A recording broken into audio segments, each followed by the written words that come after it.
오늘은 종려주일입니다. 예수님은 오늘 예루살렘으로 입성하십니다. 사람들은 종려나무 가지를 꺾어서 흔들면서 호산나를 외쳤습니다. 오늘 말씀에는 이름이 밝혀지지 않은 두 제자가 등장합니다. 이들이 느꼈을 의문을 통해서 하나님께서 우리를 이끄시는 길을 발견하고 은혜 받기 원합니다. 예수님은 예루살렘 가까이 가셨을 때 제자 두 사람에게 심부름을 시키십니다. 맞은편 마을로 가서 매어있는 나귀와 나귀 새끼를 풀어서 데리고 오라 말씀하십니다. 제자들은 예수님의 명령대로 맞은편 마을로 향합니다. 제자들은 아마도 조금 황당했을 거라 생각합니다. 아니, 나귀가 거기 있는 걸 예수님이 어떻게 아세요? 어젯밤에 우리 잠든 동안 혼자 조용히 갔다 오셨나요? 아니면 며칠 전에 미리 답사를 하고 오셨나요? 어떻게 나귀가 거기에 있습니까? 어떻게 그걸 알고 우리를 저 건너편 마을로 보내십니까? 이런 생각이 들었을 수 있습니다. 인간은 미래를 알 수 없습니다. 그래서 불안합니다. 사람들은 이 불안을 이겨내보고자 타로카드에게 묻기도 하고 무당을 찾아가서 점을 보기도 합니다. 그것들은 사람들에게 뭔가 가르쳐주는 것처럼 보이지만 사실은 귀에 걸면 귀걸이, 코에 걸면 코걸이식의 이야기일 뿐입니다. 점 보고, 굿하고, 글씨 쓰고 그런 거 맹신하는 사람 가까이 하시면 안 됩니다. 망하는 지름길입니다. 사울도 그러다가 망했습니다. 오늘 말씀에 등장하는 제자들도 불안합니다. 시키니까 가기는 가는데 이것이 맞나 싶습니다.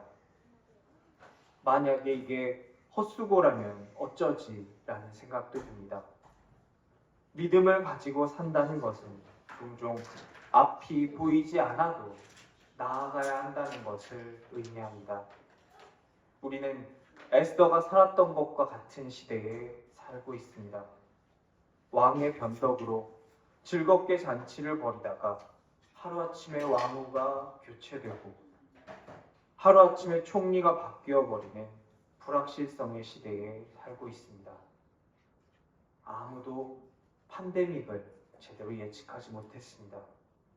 어느 누구도 내일 이 세상이 어떻게 될지, 내가 당장 몇 시간 후에 어떻게 될지 알지 못합니다. 하지만 우리는 한 치 앞도 보이지 않는 이 시대를 살아가야 합니다. 그래서 우리는 예수님이 필요합니다. 믿음이 필요합니다. 히브리서 11장 1절은 이렇게 말합니다. 믿음은 바라는 것들의 실상이요 보이지 않는 것들의 증거니라.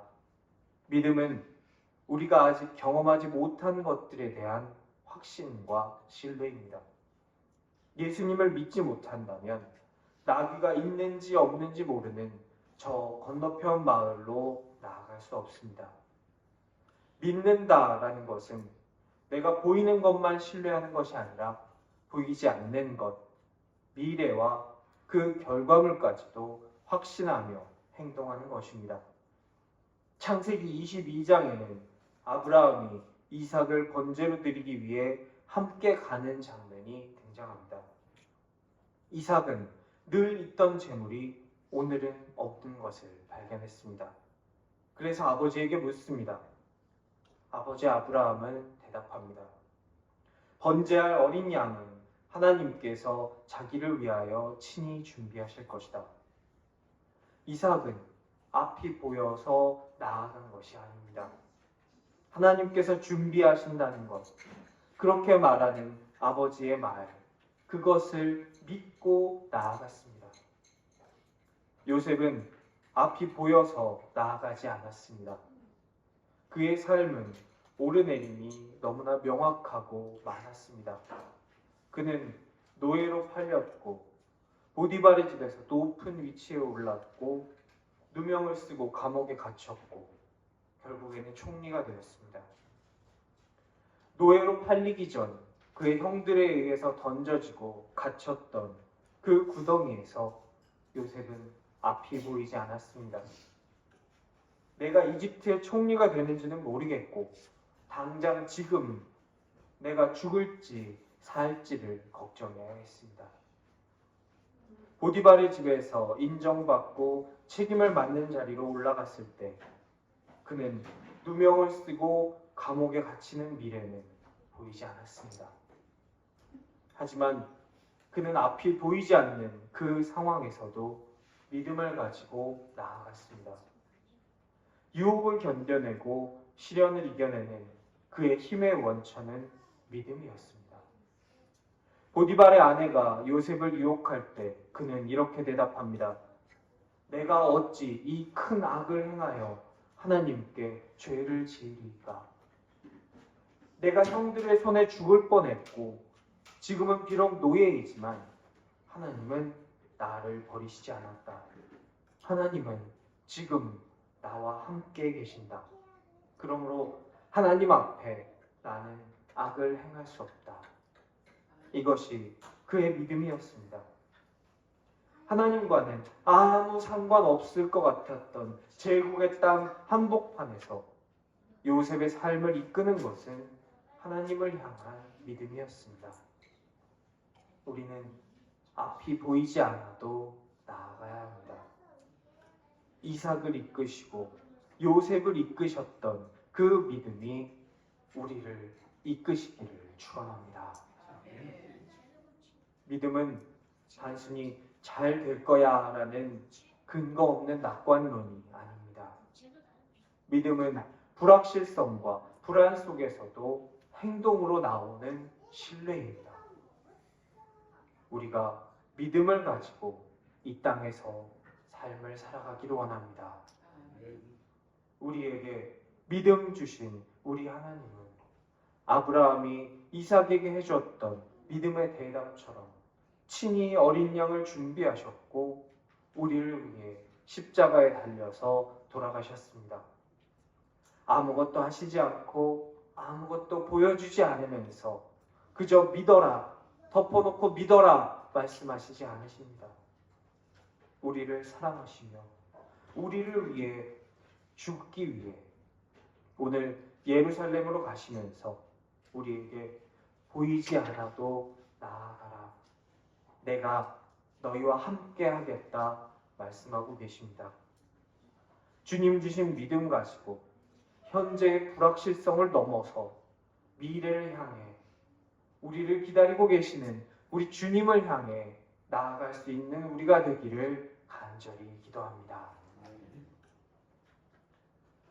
오늘 말씀에 등장하는 제자 두 사람은 나귀를 가지러 맞은편 마을로 가고 있습니다. 당시 나귀는 짐을 나르는 데 사용되는, 그러니까 비교적 흔하게 볼 수 있는 동물이었습니다. 오늘 사람 사는 곳에 가면 자전거를 어렵지 않게 볼 수 있는 것처럼 나귀도 어딜 가면 그곳이 사람 사는 동네라면 찾으려면 찾을 수는 있었을 것입니다. 그런데 문제는 그것을 찾는 데서 그치는 것이 아니라 풀어서 예수님께로 끌고 가야 한다는 것입니다.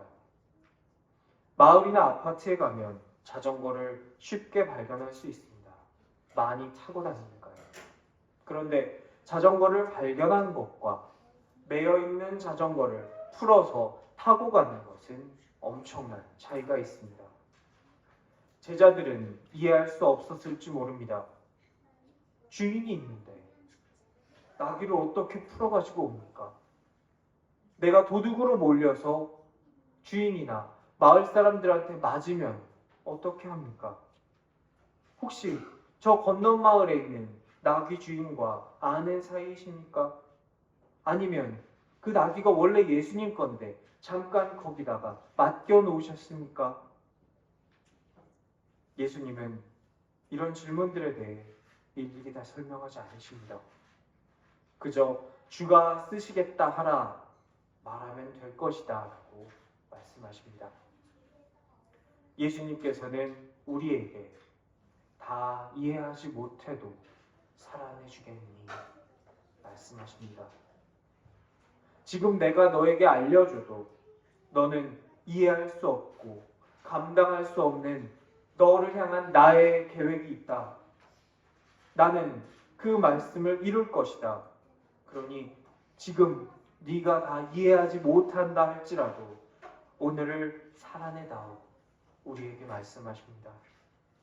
예수님은 구약에서 예언된 말씀을 오늘 이루십니다. 이사야 62장과 스가랴 9장에서 이미 예언된 말씀을 성취하시기 위해 나귀, 그것도 나귀의 새끼를 타십니다. 왕과 개선장군은 멋진 말을 타고 들어옵니다. 깃발과 기마병과 수천 수만의 군대가 그의 앞뒤에 함께합니다. 하지만 예수님께서 생각하시는 예수님의 길은 사람들이 생각하는 그런 왕의 길이 아니라 다른 길이었습니다. 오늘 말씀 1절에는 벳바게라는 지명이 굳이 등장합니다. 벳바게는 집이라는 뜻의 벳과 설익은 무화과라는 뜻의 파게라는 단어가 더해져서 생겨진 단어입니다. 무화과는 1년에 2번 열매를 맺습니다. 2월에서 3월에 첫 열매를 맺는데 보통 과실이 작고 맛이 없어서 상품성이 떨어집니다. 무화과나무 주인은 나중에 더 좋은 열매를 맺게 하기 위해서 이 설익은 무화과, 파게를 따버려야 합니다. 이게 영양분을 뺏어가게 하지 않기 위해서입니다. 하지만 그것을 따는 데는 인건비가 들어갑니다. 이 인건비를 아끼기 위해서 가난하고 먹을 것이 없는 사람들에게 이 파게를 그냥 따가게 내어둡니다. 그러면 그 사람들이 와서 인건비 대신 설익은 무화과를 자기가 가지는 대가로 그냥 따가게 됩니다. 그런 것을 자주 하였던 가난한 사람들이 많이 모여서 살던 동네가 파게의 집 벳바게입니다. 예수님은 권력과 힘과 무력을 가진 왕의 길이 아니라 벳바게의 길로 우리에게 오십니다. 멋진 말이 아니라 초라한 나귀, 그것도 나귀의 새끼를 타고 오십니다. 폭력을 통한 권력의 탈취가 아니라 십자가를 위해서 예수님의 길로 우리에게 오고 계십니다. 제자들을 비롯한 당시 사람들은 예수님의 이 길을 이해하지 못했습니다. 이사야 55장은 말합니다. 이는 내 생각이 너희의 생각과 다르며 내 길은 너희의 길과 다름이니라. 여호와의 말씀이니라. 하나님의 길은 인간의 길과 다릅니다. 하나님의 계획은 우리 인간의 이해를 초월합니다. 그래서 하나님께서 우리의 삶을 이끄실 때 우리는 종종 다 이해하지 못합니다. 그때 우리에게는 우리의 삶을 하나님의 길로 이끄시는 하나님을 향한 신뢰가 필요합니다. 우리는 예수님께서 나귀를 타시고 말씀을 성취하시려는 바로 그 장면 앞에 오늘 서 있습니다. 나는 나귀를 풀어서 끌고 오라고 하시는 예수님의 말씀을 지금 내가 서 있는 이 자리에서는 다 이해하지 못합니다. 우리가 에스더서를 보는 것처럼 한 걸음 떨어져서 모든 사건이 다 일어나고 시간이 지난 후에 보면 알 수 있습니다. 하지만 내가 지금 에스더가 처한 위치에 있다면 내가 한 걸음 떨어져서 보는 것만큼 볼 수 있을 거라고 장담할 수 없습니다. 하지만 다 이해되지 않는다 하더라도 함께 살아내 봅시다. 내가 이해할 수 없는 처음 보는 집에 매여 있는 처음 보는 나귀를 풀어서 끌고 가는 일이 우리의 예수님 평화의 왕으로 이곳에 오시는 길을 예비하는 일이 되었습니다. 말씀을 성취하는 일이 되었습니다. 하나님께서는 우리의 주인 되십니다.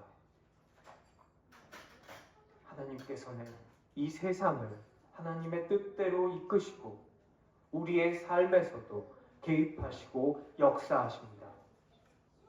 하나님 우리에게 역사하실 때 우리가 다 이해하지 못하지만 그래도 살아내는 그 일이 하나님의 크신 섭리 속에서 빛나는 순종으로 기억될 것입니다.